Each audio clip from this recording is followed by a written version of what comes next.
Hi everyone. You all know me, but I'm Carrie Cushman, the Gallery Director and Curator here at the Hartford Art School, and I'm thrilled to be stepping off the stage and introduce you to our student moderators for today's panel. Angelina Gargano is class of 2025 art history major, and Brianna Sterling, also class of 2025 art history major and maybe sociology minor. So through the art history internship class, they served as our museum educators for the Pathways exhibition. And it's thanks to their creativity and careful planning that we have this stellar panel set up for you today. So with that, I'm going to hand it over to Angelina and Brianna, who will tell you more about what's in store for you. Thank you.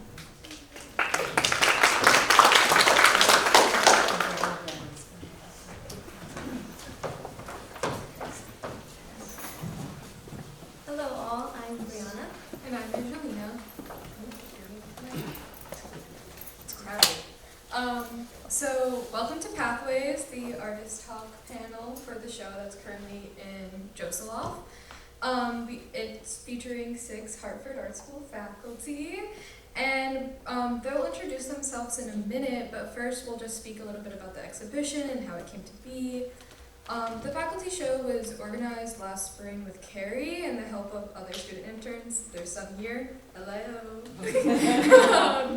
And also from the art school, also art history. That was us, sorry. And we did a lot of work to put this together, all of us, all of the student interns, but we're really excited to put this panel on for you. Yes, and finding the title Pathways was significant to the formation of the show. And with this title, we were able to combine all of the themes that we saw in the works of the faculty, which were growth, community, and journeying. And this program is intended to highlight the past of these amazing faculty and where they began and where they are now and what they have learned along the way. Today's panel is generously supported by the Howard and Dorothy Whitney Student Activity Fund, held by the Hartford Art School Endowment, Inc., and the University of Hartford's Art on Campus program. We asked the audience to hold questions until the end. It'll be 15 minutes for you to ask questions. And now we may begin. Will each of you start off by giving us your name, favorite medium, and favorite class to teach? Okay. Oh, yes. Are they on?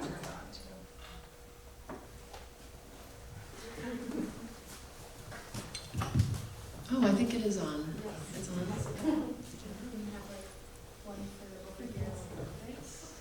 So I'm Kasey Ramirez. I teach printmaking. My favorite class to teach is any class where I get to show a fundamental principle or technique within the medium. Hi, I'm Carol Schwartz. I teach in the illustration department, and it's really hard to pick up one class I enjoy teaching. I enjoy teaching watercolor and figure drawing and advertising illustrators. Hello everyone, I'm Stephanie Lanter. Thank you for coming. I teach in ceramics and 3D foundation, and I love teaching Intro to Ceramics because it's like such a hard class, but it's like this magical transformation. I also love working with our postbacks. I'm Mark Snyder, and I teach issues, so I don't think I need a microphone. I'm used to talking in a big classroom. I am a graphic designer by training, but I do fine art work that's exhibited in galleries as well. And my favorite class to teach is now, sadly, my only class to teach issues in art making for all the incoming first-year students, because they get to meet all these bright, talented faces every week and talk to them. I'm JLS Gangwisch. I only teach 4D foundations here at the Hartford Art School. And my favorite medium, is that? Yeah. I'm very intermedia, but my background is as a filmmaker, and so there's always some element of animation or motion. I'm Michael Vahrenwald, and I teach photography here. Some fans in the back. I'm kind of with Carol. Picking a favorite class is really difficult.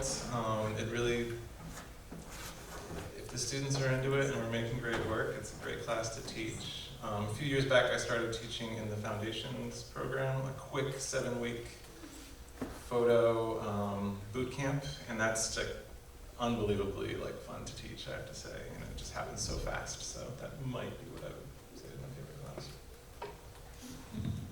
Nice. So starting off with the first question, can you briefly introduce your work in the exhibition and tell us why you thought that piece was a good fit for the faculty exhibition? I knew I was going to regret sitting here. No. Yeah, It's all good. Well, I think the piece that I chose, I wanted to show new work, and it is the latest piece that I've made. It's a drawing on panel of a speculative landscape involving the built environment and extreme weather. And what else should I say? Why did you think that was a good piece to show? Well, I think in a faculty show you want to include work that represents each artist the best, and I think what is sort of freshest in the studio is often the answer there, so yeah. I have 2 pieces in the show. They're both science and nature themed, which is what I do, and I thought because of that, they would be best to put in the show. So one of them is horseshoe crabs called Survival Moon, because they are threatened now with being on this earth for 400 million years, and now they are threatened. And this piece was in a show this summer about their plight, and so whenever I can bring attention to endangered species or climate change, that's the kind of work I like to do, and so that's why I wanted to put it in the show. And the other one is it's also that learning and teaching, and that's why I thought the lumpfish was such an interesting piece. So every few years I like to do a project that involves other people besides myself, like a community kind of engagement project. And I thought this would be, since Carrie asked for proposals, I thought this would be the perfect time to try to kind of bring that back into my practice. I haven't done it in a while. And so because there's kind of a captive audience, and so my piece in the show is called the Fear Share Project, and so I did a crowdsource, send me your fears, and then I compiled them all and kind of wrote them in clay, put them on the wall. It's like a multimedia project, so also the project for me was a big risk. I'm I can try some things that are really a stretch, and I thought it would be good to kind of do that. So there's clay text on the wall and then drawings, which was very hard for me to show. I'm very intimidated by my colleagues. And then I did a big ceramic sculpture that is probably the biggest singular piece I've ever made, which was really great. I knew I could just carry it over instead of having to ship it. So yeah, and then I also thought that it would be really great for the folks that in this community that contributed to the project to be able to see it actually in the show. So hopefully you could, or at least entice you to come to the show to search for your fear. So my piece in the show is missing. It's gone, but that's what I wanted. I always work usually with type, and people who've seen faculty shows have seen letterpress type work, but in this case I decided to make a piece that should be taken and then turned into whatever it will become. So I did 144 t-shirts that didn't last through the entire opening, and they're out in the public, and it's kind of fun. Like in the issues lecture, there are about 15 of them in the lecture hall, and I'm like, oh no, but I'm waiting to see what people do with it. But my work from grad school till now, which has been a long time, is all about subverting the position of a visitor to a museum and saying you're allowed to touch it and you're allowed to take it, which sometimes makes gallerists not happy. I have 3 pieces in the show, 2 augmented paintings and 1 virtual reality piece. And my answer echoes Stephanie's. I'm really grateful for this platform to take a really big risk. I haven't painted in 10 years. About 2 years ago, I was really inspired by Bill Butcher, who has a beautiful piece in the Silby Gallery right now, the kind of dimensionality of his work. And I challenged myself to start painting with some images that I had been doing digitally.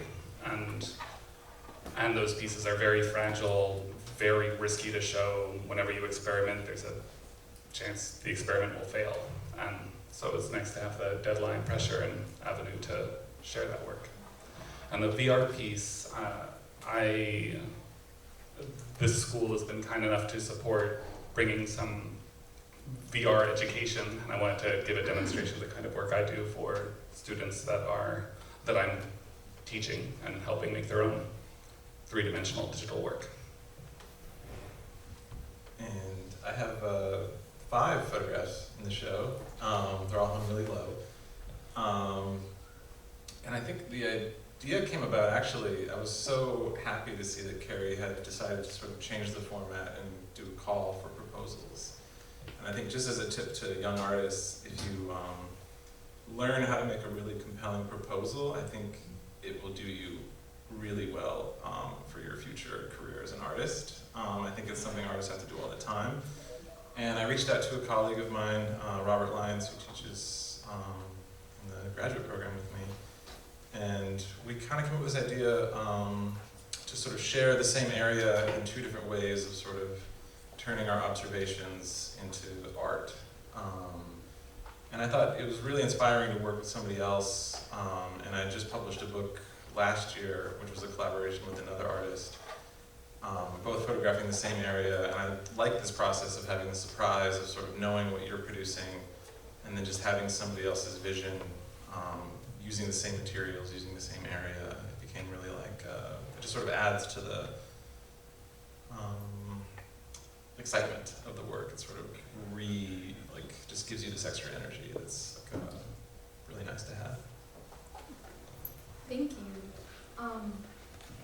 Moving on to our next question, kind of like we were thinking about the title of the show, Pathways, because that was so important to like developing the identity of the show.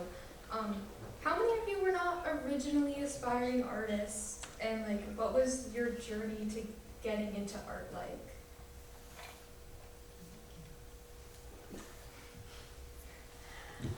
You who are not specifically? Like, you don't have, doesn't matter. Like, I'll start. I think art kind of found me. yeah. I don't come from a place, I come from rural Iowa, a place that doesn't really have a lot of art. And I come from a family of kind of nurses. My dad worked for the power company, like it's a really weird fit. But I happen to have a few friends along growing up that showed me all these great things with art, and it's sort of, it sparked an interest that I didn't really know I had, and it just kept growing and growing and growing. I kind of kept following that passion, but it was kind of a surprise. Yeah.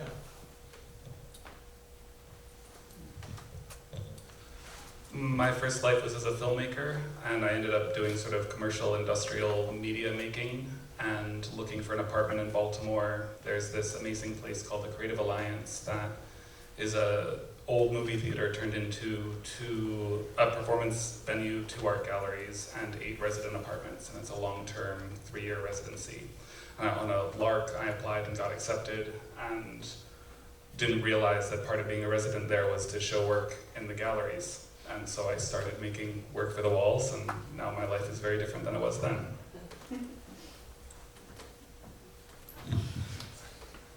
I knew I was going to be an artist, or I wanted to. I mean, I don't know, I always wanted to be an artist, so it's always been part of my life. yeah. Well, following that question, how did your path in art lead you to wanting to be a professor? So in my foundations color class at Miami University in Ohio, the end of the term, I had a professor who I just admired and learned so much from, and they said, how do I get to do what you're doing? And he gave me a roadmap. He said, finish here, go get work experience in the world. I was a textile designer and graphic designer. And then go to the best grad school you can go to, and then get a job, and you're going to be happy the rest of your life because you're around young, bright people who will challenge you constantly. And this is my 31st year of being a professor and an administrator, so. Woo! I was clapping for you. Oh, thank you.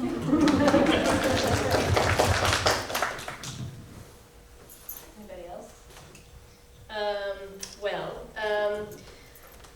Yeah, I was telling Mark earlier, like, this is kind of an awkward answer because I just didn't know what else to pursue. Like, I was in graduate school, I've always been kind of academic, and I just started teaching. And then one thing led to another.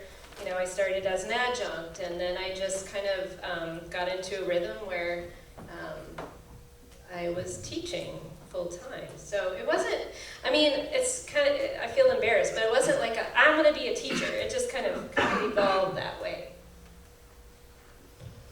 Yes, same for me. It evolved.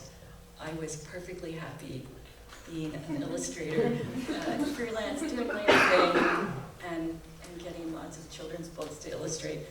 And then somewhere along the way, I realized teaching would really be an interesting and wonderful thing to get into. And so then I went back to school, got my MFA here, and here I am. Yeah, I think I always knew, or I knew pretty early on.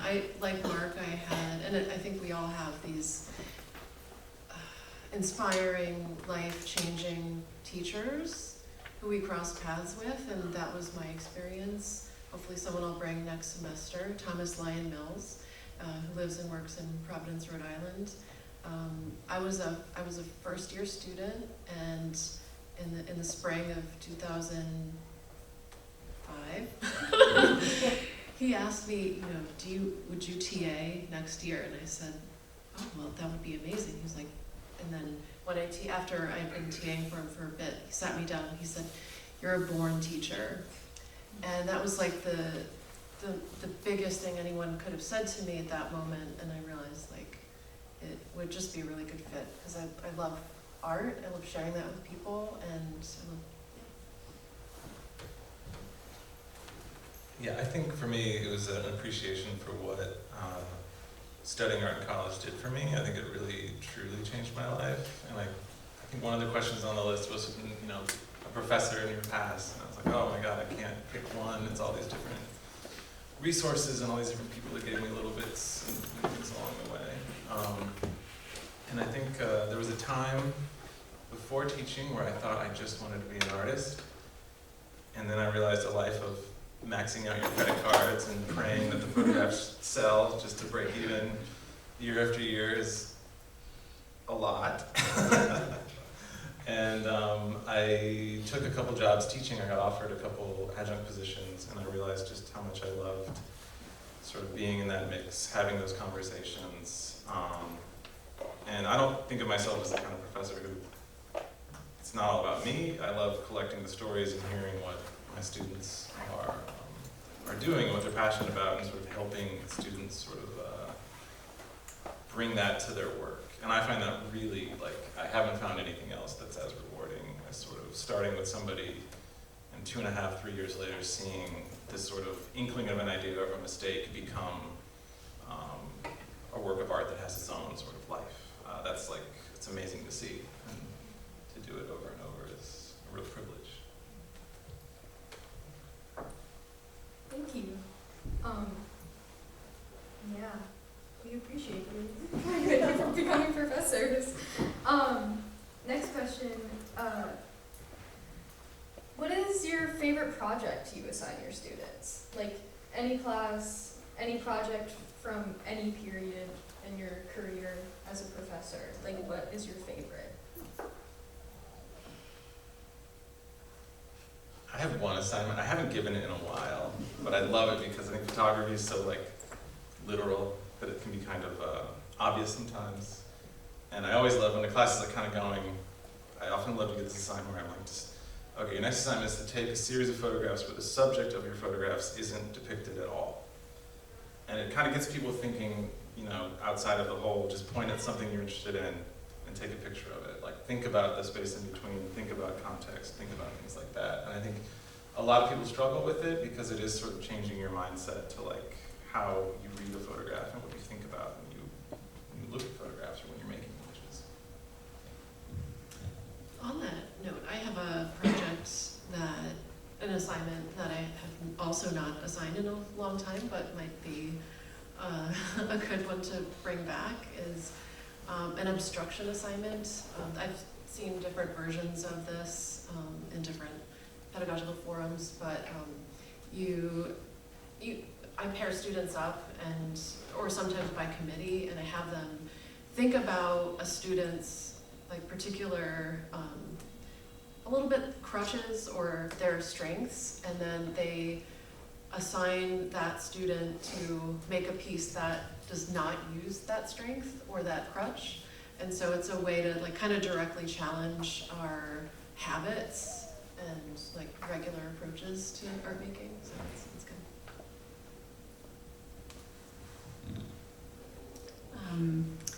I think there's no particular project, but projects that really challenge the students and make them think outside the box or try to put things together or use their imagination.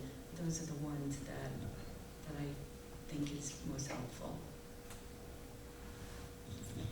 Actually, along those lines, so this isn't really a project per se, but it's an activity that I do. And a spoiler alert, sorry if you haven't taken my class and you spoiler alert. But so I also love challenging the students, and this activity I'm going to talk about also is just fun for me and entertaining and challenging for me. I think as a teacher, it's just like being a student or being an artist. Like if you get sort of tired or burned out, it's your job to like figure out how to like reinvigorate yourself, like how to have fun again. Like so ceramics is really hard and scary, and people come into the intro class like, oh, I've never touched clay, I can't do this.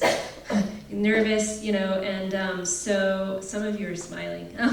So we do this sort of musical chairs activity where everyone makes a few things, and then you have to kind of, when I play the music, and when I play the music you have to go to, you know, the next chair kind of walk until I stop, and then you're at a new station, and then I give sort of commands, and I'm like, do this to those pieces, cut it up, stick it together. And so it's nobody knows what I'm going to say next, so it like really keeps everybody on their toes, and it's fun because we're like having music, and there's like, it's very risky, but there's no pressure because it's like not yours, and I'm not grading it, like, so it gets at everything I love about clay, like moving your body, taking risks, failing, kind of getting learning about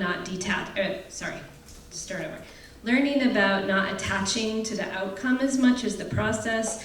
So yeah, and then I always adore like the outcome. There are always these like amazingly weird and fresh little compositions that like, you know, 7 people in the class have touched.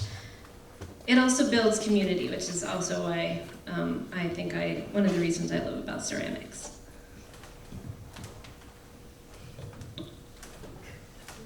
I don't really get to give many assignments because of the lecture class that I teach with Terry and Val and Kevin. But we do start off the semester with a little project where everybody gets a little red dot, like you would use, to seal something, and it has no meaning. And then I give very vague instructions and say, make something with this, give it meaning, place it somewhere where it will now have meaning rather than just being a sticker. And every first year does that, takes a picture and sends it, and you'll see it in the Foundations exhibition. It's really fun, and there's no right or wrong, but it's really about creativity and thinking about maybe illustrating versus doing something else that will give it a different meaning. Learning to code was a really difficult thing for me that came very late in life, and I have worked very hard to make it easier for other people to learn, and continue to work hard at being a better teacher in that. But whenever I see students connect for the first time with instructional algorithmic art, I find that really satisfying. I already gave mine, but I can attest to that, because when you did your day on campus, when your power booth was not here, it was sitting next to me, and you had him coding like a champ. I was there, I saw that. It was amazing. All mine failed. He was helping me out. It was great. Okay, next question. So, what is your fear around educating the next generation, or what is just your biggest fear around being an educator? You're inspired by your project, Stephanie, to have this question come up about what is your fear as Fears. educators? Yes. Fears. Oh, What are wow. typical fears? Well, I think there's a lot to be afraid of right now in the current state of the world. I mean, I'm terrified that what I'm teaching is going to be obsolete. I don't think it will be. I believe strongly ceramics has been around since the dawn of civilization. However, will it retain its value? I'm afraid that I'm not giving students the skill. I mean, I'm of a certain age and generation, and I'm afraid I'm not going to give students the tools that they need 10, 15 years from now. I mean, in reality, AI is just something that, so yeah, there's a lot of things I'm afraid of. I'm afraid that they're going to get a degree and they're not going to be able to make a living. I mean, in reality. So yeah, I'm afraid just of the state of the world, for them in 20 years. Sorry, it's a downer. You asked.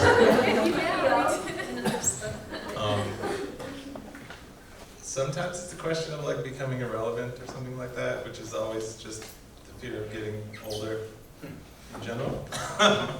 Walking in the room and not understanding any of the slang your students are saying. Darkroom days are good for that, because you get that gets remedied pretty quick. I don't know, I want to say things like AI and technology, but I just think in the history of art and photography and things like that, it's always been an issue. There's the equivalents in the 19th century of photography of manipulation of images. So it's not so much a fear, it's just something to constantly keep on top of in the field, and it's just work, actually. It's just work to understand what the next sort of way to deal with these problems is. Yeah, I think changing technology, it changes so rapidly anymore, and AI are two things that I wouldn't say I fear them, but it concerns me, and I don't, because we don't know. It's fear of the unknown. And but I'm not worried, because illustrators, which is what I teach, they know how to adapt. They know how to do a variety of things. So as long as we give them the skills and that basic education to do those things, I think they'll be okay. I have no fears. Facetious. I would echo a lot of what's been said. Yeah, AI, technology becoming obsolete, growing older, et cetera, but I think I was just telling Carol, I think being or feeling worthy that, there's a lot of responsibility in your hands, and there's a lot of things that are, I've heard this term called collateral learning that refers to the things that students learn that are not in your learning outcomes on your syllabus, that are not tangible in the sense of like you can teach it directly. And there's James Elkin's book, like Why Art Cannot Be Taught, which I believe in. But I think our job is to create the conditions in which you find yourself capable of growing out of that like boredom or that sense of being stuck, the block, and being able to like take rejection, to like hear criticism and kind of run with it. I think those are the things we attempt to do, and maybe some of it sticks.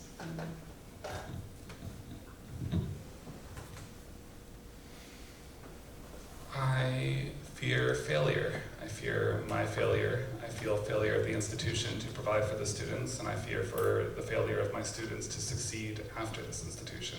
The world is dark and full of terrors. Amen.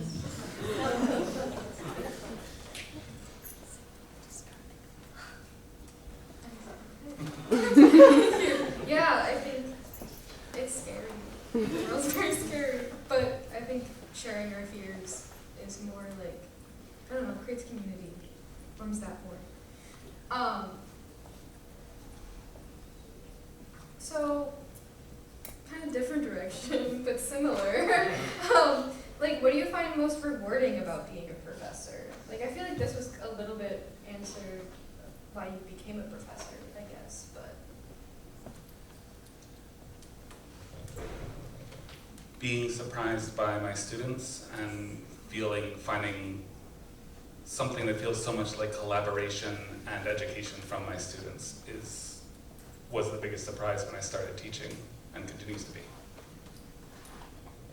So when I got out of undergrad, I went to a Fortune 500 company where all they did was ask me to repeat what I had done before. And it was the worst thing in the world. Coming here, I told Dale, I walked into my first day and I heard an opera singer practicing an aria. And I heard a jazz band from Hart playing music. And I'm like, this beats the hell out of the corporate world. And I think it's what's around us, our community, but also all of you. And that you're constantly challenging us. Like, I'll put up a piece of design and the students are like, you told us 2 weeks ago in a lecture never to do this, but you did it in your poster, why? And having to like be on your toes and defend it and be able to talk about it. And I'm constantly inspired by your guys' creativity. I don't have any children, but I live vicariously through your parents who share you with us for 4 years or 2 years. And it's really amazing to me. And it's also amazing how attached we get to someone and then how we follow them in their time beyond here. I have people from 20 some years ago that still come back, and it's like we weren't away from one another all that time. So that answered it, but sorry.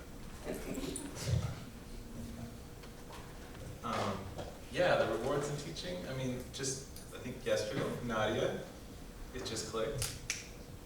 The camera worked for you. And that was like also I couldn't believe how happy I was that the pictures came out. I got to work with people like Scott, who's now teaching here, who I saw from kind of starting with the project about a little bit of fear, made some really powerful work within, the Boston area school system. Anastasia, very popular teacher these days.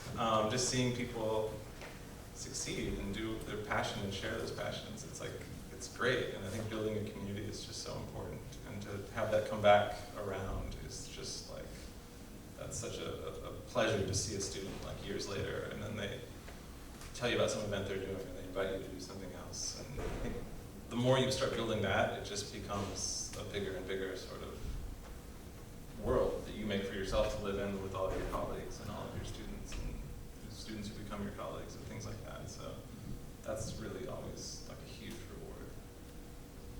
And yeah, meeting with you guys, that was one of the funnest interviews I've ever had.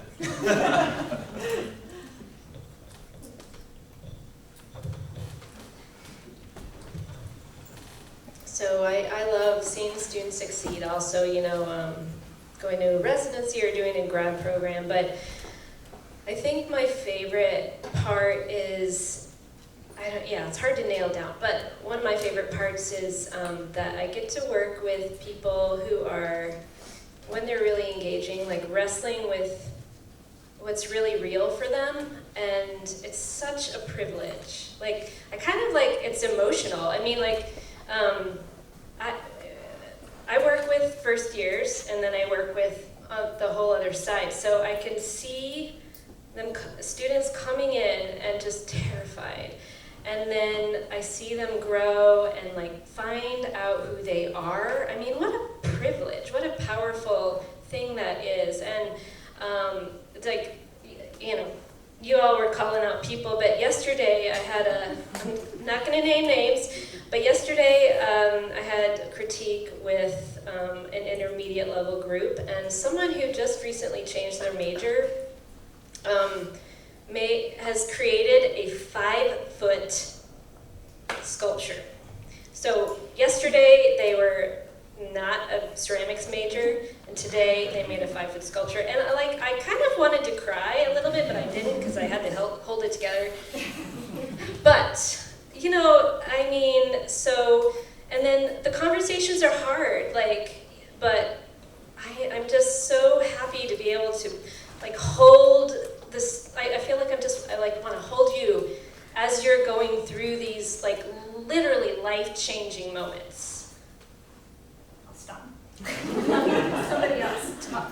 It sounds passive, but to be able to witness that, that's why I'm here. Yeah, I totally agree with that. And when you see those kinds of things, it's just so rewarding. And I see students solving problems and staying up all night to work on projects and then bringing them in and putting their whole heart and emotion into it. And that's, you just can't get enough of it. So how does being an artist and working with their art influence your lesson plans? How are you setting up your students basically to really tap into their creativity and explore themselves in class? I ask a lot of questions. I usually start out a project with a lot of questions to consider that I think are interesting personally. Back to kind of what I said before, I have to be interested in it personally before I present it to the group, or else it's going to fall flat.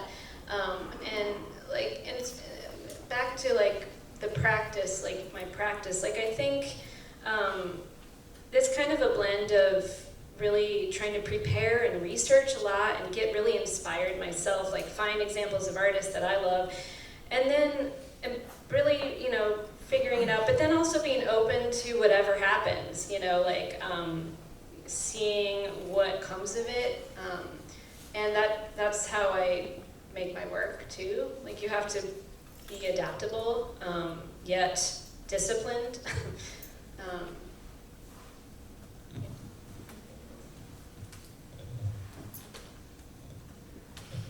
I think that I think about this sometimes with, maybe it's a little bit reversed or something, but one thing I find in teaching is, in life, when you look at an artwork, you can respond to it and be like, oh my God, I love this.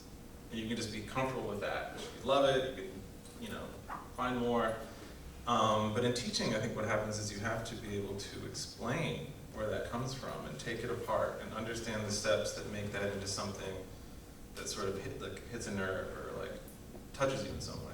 And I think I've learned to sort of take that energy from teaching and bring it back to things that I'm interested in my artwork, and sort of backwards engineer what it is about seeing something in life that I know I want to take on as a subject, why that's important. And so I think there's a funny synergy there where it's about having to sort of present more than just your own personal interest or your own personal response to something. It's actually picking that apart so that other people can understand, and whether it's a group of students that you're giving an assignment to, or when you're looking at another, like when you're doing a critique, and there's works that students are responding to have everybody sort of understand, oh, this photo is really interesting because of X, Y, and Z.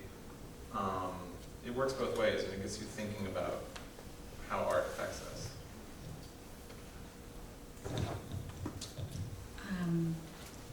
My career, I can draw on my experiences in my career as an illustrator to give my students assignments like they would have out in the real world, hoping that that's going to help them when they do get out there and they've got a job. They won't be as scared because they'll know how to start, how to get this going.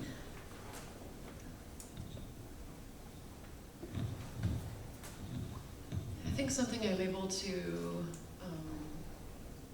use in the studio that affects how I teach in my lesson plans is just a spirit of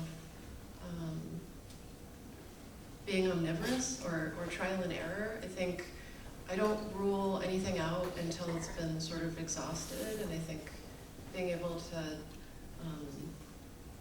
realize that you don't know something and to just try it anyway, I think that is helpful for students.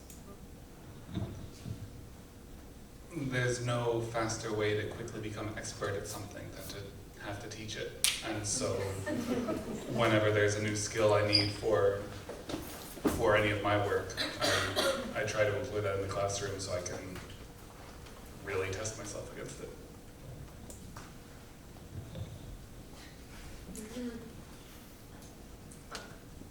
So, can we hear more about? We want to hear more about your creative processes. So, can you talk about how you make your art or things you do? Yeah, sorry. Just creative process. Yeah. How do you approach a piece or a new piece or something else? Yeah. Here, I can start. Okay, so I can talk a little bit about the piece that's in the show. And it started with just this sense of curiosity. I am watching the news, reading the paper, and there's all this horrible stuff going on, and I'm afraid of all these things, and then I'm feeling very disconnected with everybody else, and literally just wondering, okay, so I have these fears. What are you afraid of? I was just curious, so that's. I think all artists kind of have a multiplicity of approaches. I don't make every piece the same way.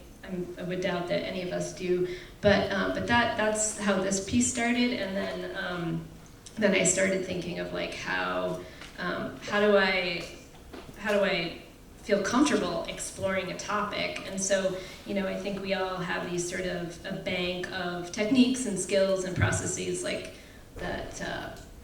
that we have tried and true.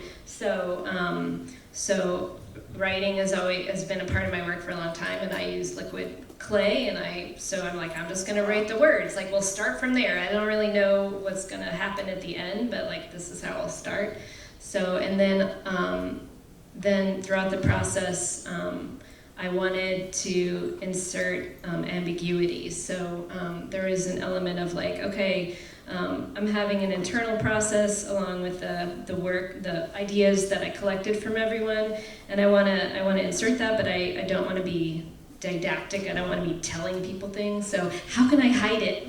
I'm kind of I like to make things kind of hard to decipher. I think that's kind of important to engage people and also protect my own little private psyche. I'm a big fan. Photography is a little different, I guess, in some respects. You kind of start with the world and then edit it down to something you want to have in your images. And I'm always sort of bouncing back between just observing something that's interesting or making an observation in reality and saying, oh, what is it about this thing that just draws my attention? And I think what I've been thinking about a lot lately is the power of like your eye to sort of recognize something before you put a name to it, before you put any sort of program upon it. You can sort of respond to why, you know, this other sort of logic, this other sort of intelligence is responding to something. And so I often really try to start with observation to see something that's interesting to me, and then go backwards and figure out what it's about. So I like to see things, and then I have lots and lots and lots of lists. I'm like a researcher too, but I want the art not to be about that. So I'll have a lot of lists of ideas and topics and things that are swimming around, and I like to find out when things on my list start to talk to one another, and then I find another thing to put the work towards. It sounds weird. But like the visual for me is always the most important thing, and then it's sort of figuring out where that's coming from and distilling something is like what I think is the most interesting about my practice in general. For me, just like you, Stephanie, curiosity is really important to me. And so learning about things, doing my research, I find out so much that informs what my art is going to look like. And just that challenge of then taking what I know and communicating it in a way that's visually interesting and Let's see, I think I might like dig into, because artists are cooks, right? We like to know how things are made. I mean, I enjoy that. I guess as a printmaker, we have a lot of different like chemicals and things like that as well. But the piece in the show is a drawing. It has no print media to speak of, because my first home base as an artist was just moving a drawing tool around a 2D surface. So I consider myself a picture maker.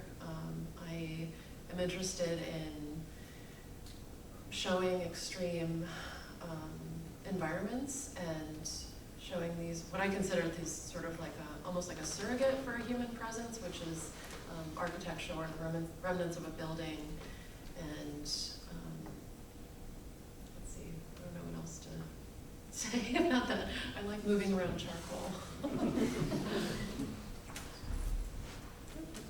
So for our last question, we're going to... Do you want to share? No, go on.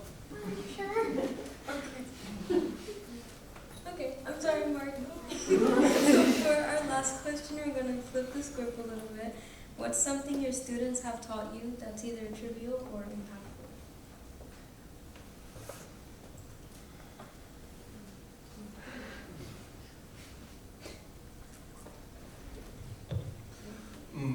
A wonderful student last semester taught me how to weld, and welding in my paintings in the current show are a direct result of that. That was excellent.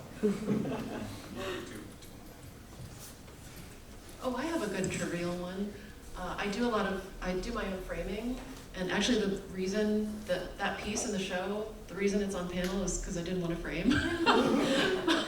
But I had a student who was asking me about framing, and I gave him a roll of Abaca SA tape, which is a pressure-sensitive, supposedly archival tape for hinging works of art on paper on a substrate.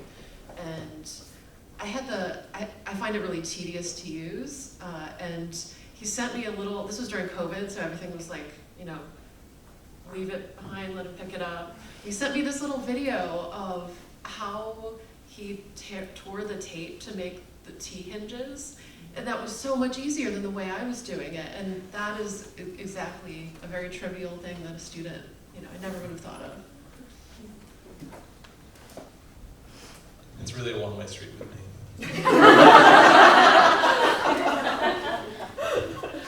Just kidding. I think with the funny thing about teaching photography is everybody's like I'm teaching a view camera class right now, and everybody's using the same camera, the same film, the same tools, the same lens.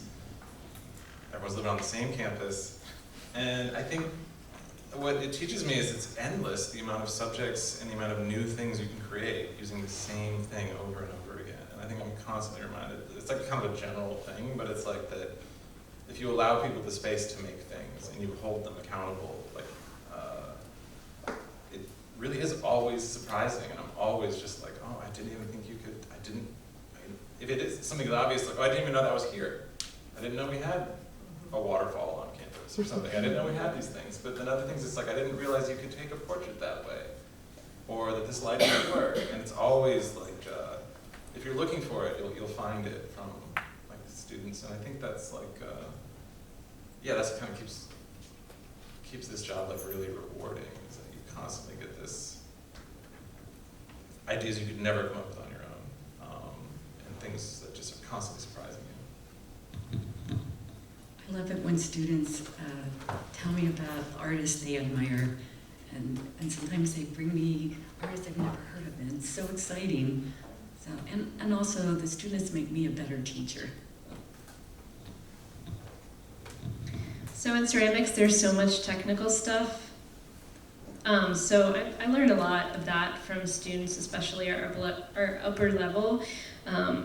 You know, whether it's just doing something a different way. But I think like the main thing that my students teach me is maybe a little more fuzzy, or because I feel like they teach me how to be a better person. Like, not, you know, Carol said that, but like, teach me how to laugh and have joy and be playful and connect with each other in a very fresh way. It's like, you know, by now, at this point, like my students are 20 years younger than I am, and so they're always talking about like movies I've never heard of or music that I don't know, and it's just like, you know, it's just like, oh, okay, like this is what life's about. Sometimes I forget, you know, you forget that it's about having joy, and that's kind of where I'm at with this question.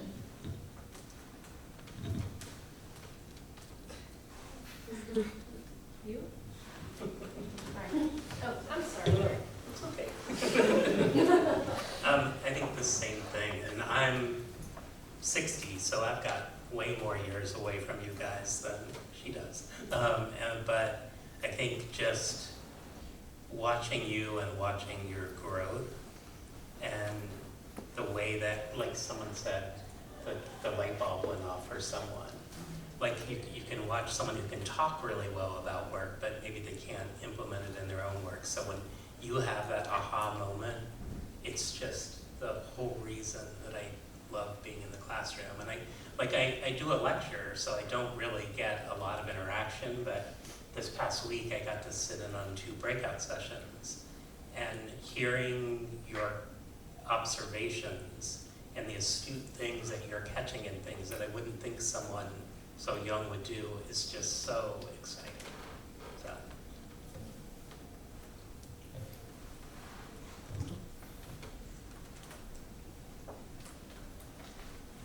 Okay, so now we're going to turn our attention to the audience. Is there anyone here who has any questions? So I guess this would be a question for whoever wants to answer, but I'm curious to know how you handle it as a professor when you feel like you have some sort of disconnect with a student, and having to deal with a classroom full of a bunch of students that you want to have like some sort of relationship with. Like, how have you had to navigate that balance of like, I need to draw this person in, but I need to pay attention to everyone else too? Because that sounds like a really difficult challenge.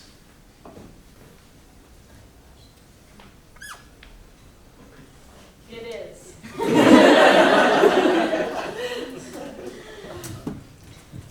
I mean, I wish there was like a magic answer to that. I think, you know, yeah, you gotta balance like reading the room and like serving the mass, and then like kind of going up to them individually and like checking in.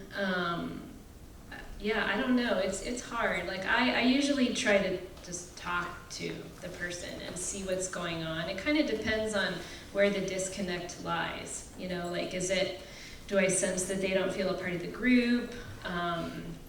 Or is it they're not missing class? Or is it that they've got something going on? Like, I think you just have to go to the source and then kind of go from there. Sometimes you can't give that student what they need because you've got like 16 other people in that room looking at you, needing things from you. So it's definitely a balance. It's a great question. It's like the question, I think, honestly, as a teacher. Especially in this field where like we're not learning you know, things that are black and white. Like art is about how you are and your feelings and your perception and your being. So it's hard. Yeah, I think it's like, if you think about it, like teaching art's a really funny thing because it's the thing, at least for me, I wanted to go to as like a refuge. It's a place where I could be creative, I could express myself. And then as a teacher, you sometimes think like, well, how do I make people work without killing the vibe? Without like, you know, ruining that sort of, that outlet, without, you know, making an expectation. And I think a lot of times sometimes you can't, but sometimes it's like about giving somebody space. Sometimes it's just letting somebody drift for a while and come back to it, and then just constantly reassessing like, what am I missing here? And then, yeah, like just allowing, I find allowing a little bit of that air and freedom at the same time as sort of implementing a little bit of discipline is like, in terms of somebody doing stuff on time or holding somebody accountable, it's like always this balance, because you want people to feel rewarded for what they want to do or be passionate about it. And it's a tricky thing. You kind of, some people need to be held really accountable, other people just give them space and trust that it'll happen later. Oh, I also had a response, just a quick hint, and that's an excellent question, by the way, really insightful. I think just find out what they're interested in. I think I was trying to think of a specific case where a student might not feel like something's relevant to them, and because many students in their sophomore distribution requirements need to take a printmaking, and then they're like, what do I do with this? I'm a photo major or XYZ, and it's like, you were in charge of this, and we dig, and a lot of one-on-one conversations, and find a way that this can serve you in your practice and what you are interested in. Any more questions? Oh. Do you think there's stereotypes with art professors in general, or? It's sort of like the fish in water. Like, I'm a fish in the water, so I can't see the water. So yeah, probably. I don't know.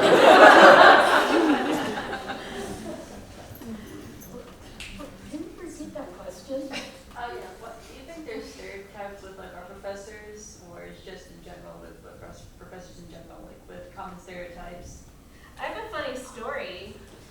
So, oh my god. Okay, so a long time ago, I'm just gonna tell it. So I started dating someone, and their mother, I hadn't met their mom yet, and they thought, since I was an artist and a professor, that I must just wear a lot of fringe.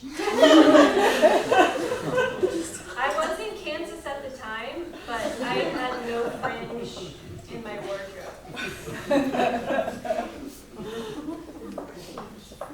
The jackets with the patches. Yeah. I mean, I think people think that artists are disorganized, kind of crazy, emotional,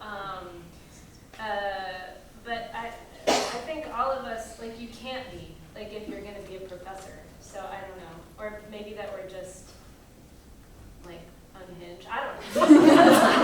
I mean, maybe that's true. I feel like this is a loaded question, and I don't want to take up too much time, but watching the show, I was wondering, what's one thing that you thought really went well with your work, and one thing that maybe you regret, in the process of putting together the show?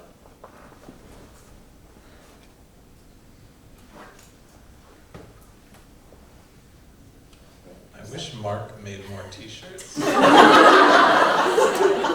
I was watching people take them, and I thought, I'm gonna grab one in 5 minutes. And I turned around, and they were gone. I can give you the one XXL from the archive that's left. It'd be a nice shirt.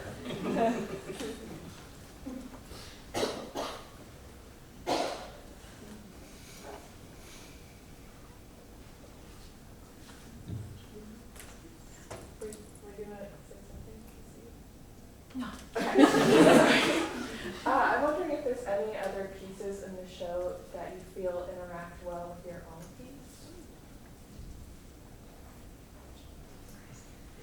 Well, Powers and my piece kind of matches color-wise. That's trivial, but I did notice that. yeah. I feel a real affinity with, I think Corey is the new staff for ceramics? David, I'm sorry, forgive me, I'm terrible with names.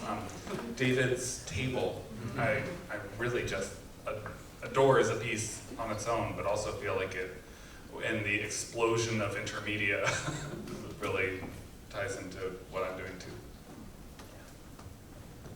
Yeah, I was really happy to see Jared's piece as well. I think about, I don't know, there's something about his ability to accumulate objects, and if he's, physically building things that are combinations of things, and I thought, oh, that's like one of my subjects is I love this sort of, the way the world just aggregates things together. I also really liked Adrian's black and white video. I love the obscurity of that little monitor, and I think about that when I light something, what I'm not lighting. And it's like this funny push-pull where a lot of my work is really influenced by lo-fi video or film. I thought that was a really nice thing to see.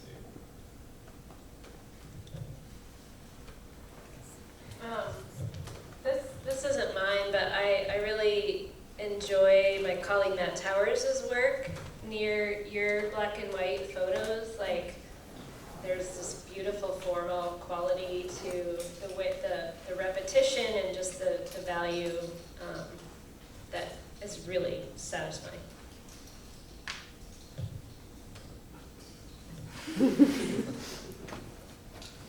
Yeah, I'm sure we'll talk about this more, Stephanie, but I'll speak for myself, but I feel like the stigma maybe around teachers and educators is changing a bit. Like back in the day, no one wanted to be a teacher, you don't get paid.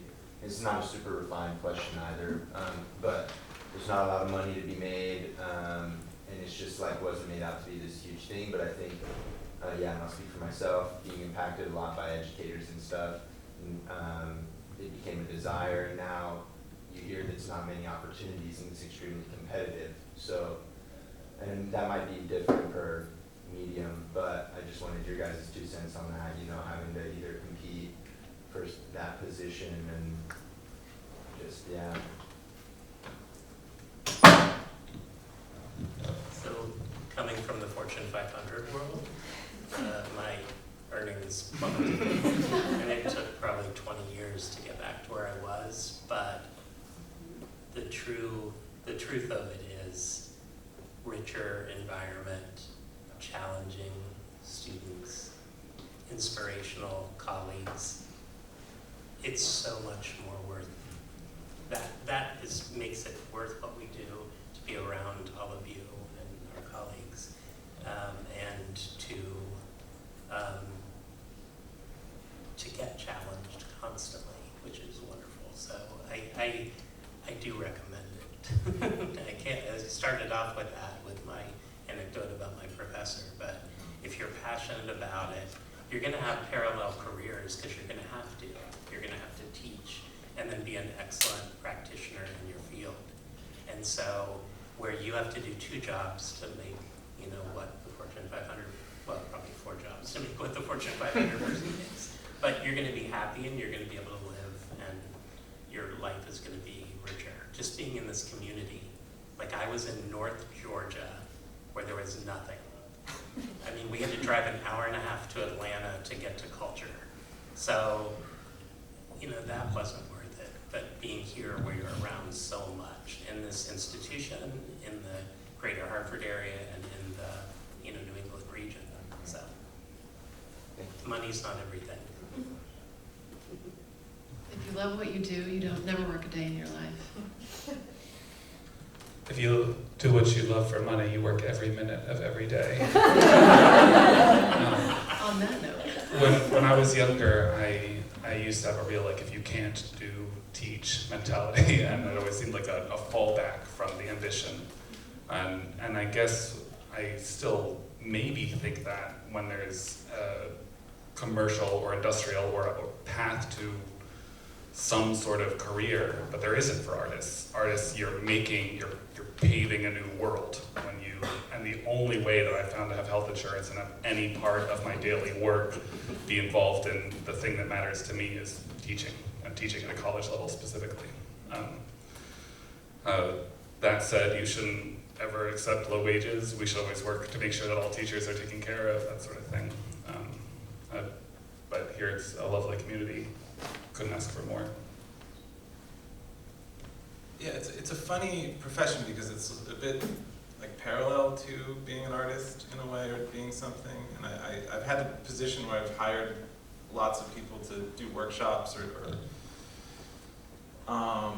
do like a 1-week crash course in something. And I've hired professionals that I think are some of the best in their field, and I realize like, oh, this guy can't teach. And it's an interesting thing because it is about that idea of being able to actually explain what you're doing while you're doing it, which is a strange tightrope walk because it's not the same as doing the thing you're doing. And I think that's where a lot of times as a teacher if you look at any university, they sort of rank their professors by their profession. And the funny thing is they all have the same profession. It's not exactly what you're teaching, but it's the same job of like taking some complex information and doling it out in small pieces and still keeping it interesting and fresh and new. And so I think it's this interesting like parallel track to something else. And I think a lot of times I like to think that some people can't afford, it's like you can't wash it off or something, like you just kind of have it in you and you enjoy those interactions. And I've just seen people who, one of the things, at least in photography, like I have so many friends that are really successful and they're just like, I need to teach. And I'm like, it's like this expectation, and then a lot of times I'm just like, no. Sometimes it's just, it's in people. Some people are really good storytellers, some people are really good at sharing things, and I think it's complicated, but it's rewarding if it is rewarding for you. Exactly.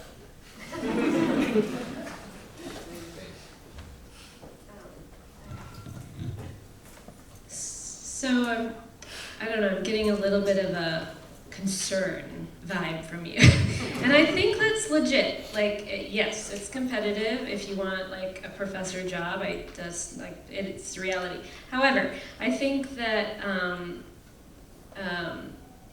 to kind of add on to what everybody said, if you know in your bones that is what you need to be doing, and you just every day do the next right thing towards that goal, you will end up where you should be. And I know that sounds cheesy, but I really believe it. And I think that the thing is that right now, like higher ed is changing.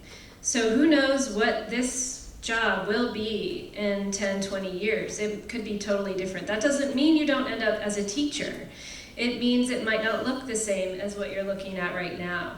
So stay the course, do your work, stay engaged in your you have to find that passion and be in the studio, and then I think things happen.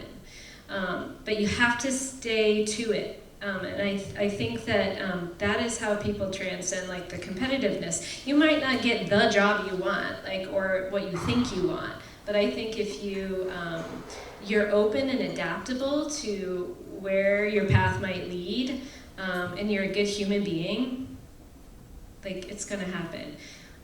Whether it's higher ed or community or your nephews or whatever, yeah.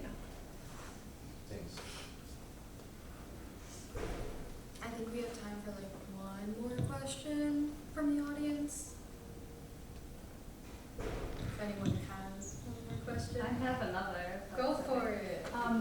So, because when we're asked to look at the artists that we love and look at their backgrounds and what they've done and what they did to get where they are now, and there's such a mixed bag of this person was a child prodigy, never went to any sort of formal schooling, and now they make $1 billion, and there's this person who has 3 degrees plus a random PhD, and now they have it. So version, success doesn't, it's not this step, this step, this step, this step, especially within the creative field. If you want to be a doctor, you know exactly what you need to do, but if you want to be an artist, it's kind of there's success that came from so many different directions. So sometimes it feels difficult to justify spending ridiculous amounts of money to be at an institution where there's no guarantees, and you look at people who are not spending that money and potentially might become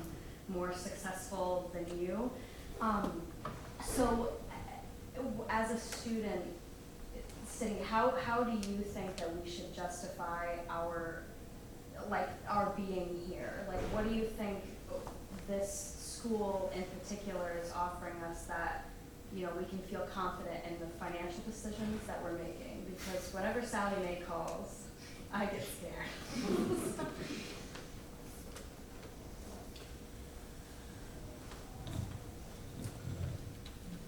That fear is real, and I feel for you there, but I don't think there's anything more valuable for your life or being a global citizen that you can do for yourself or your mind than go to a liberal arts college. It helps you think, it helps you be critically aware of what's going on around you. I think the piece of paper may not matter for you whether you graduate or not, may not matter for you, the grades you get may not matter for you unless you are going into a higher academic thing, but infinitely valuable. Best thing I ever did for myself, and I think that is, if I didn't think it was inherently and absolutely valuable, I wouldn't be here teaching.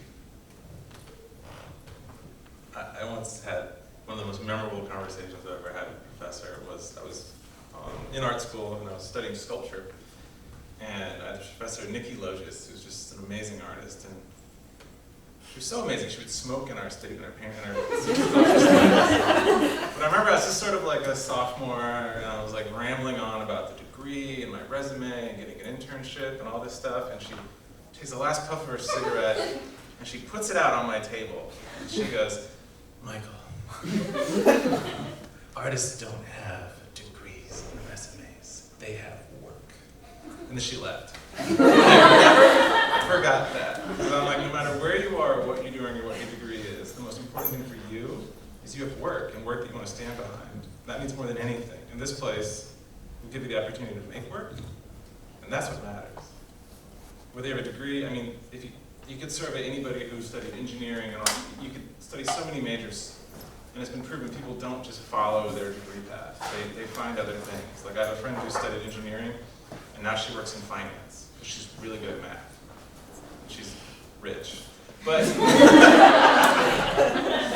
but I think like the eye on the prize is not that piece of paper. It's the time in which you have to be in the studio to make the things you're passionate about, and to have people to look at that and give you their honest feedback. That's like the most important part. Another thing about being here, getting an education, is you make connections. You make connections with other artists. You make lifelong friends. And those will help you along the way as you become an artist. I was going to say the same thing about the people. It's the people. I mean, there's so much, but you're learning how to think. Like, you're learning how to live. You're learning about yourself. You're learning about the world around you and how to synthesize all that.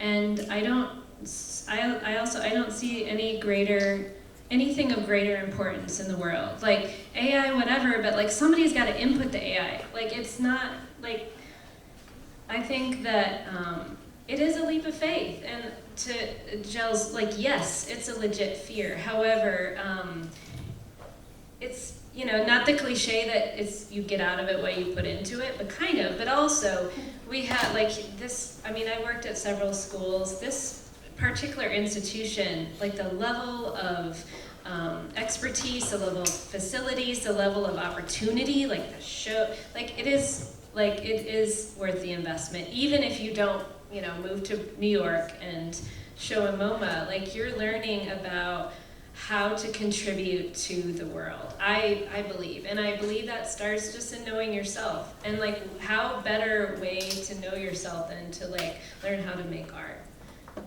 It's important. It's so important. And I think if you're here, you already know that. You already know that. I do hate to cut this conversation so short because I do think it's really important. But we are a little past 2. I want to thank everyone for coming to this panel, and I also want to thank the participants. Thank you so much for this opportunity and for your work you put into the show. More questions directed towards like specific faculty members also in this show. There's a question box in the gallery. Please come and put questions in there. We will be reaching out and finding a way to get those answers to you guys. Yes, have a great rest of your day. Thank you so much.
Oh.